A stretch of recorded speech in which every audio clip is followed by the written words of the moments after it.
ये double decker bus आनी है। एक मिनट बात कर ईवी बसेस भी आ रही है, तो इन सब पे जो है और मजीद रो नहीं कर रहे को जानते जानते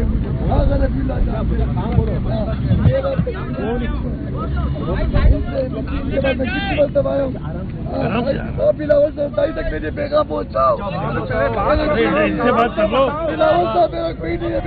ये करेंगे, आपका काम कर देंगे। मेरा स्टैंड लगा है, मुझे गाड़ियों वालों ने आराम से मेरा स्टैंड लगा हुआ, दूसरा स्टैंड के लिए मुझे बार बार बुला रहे। तो करना क्या है?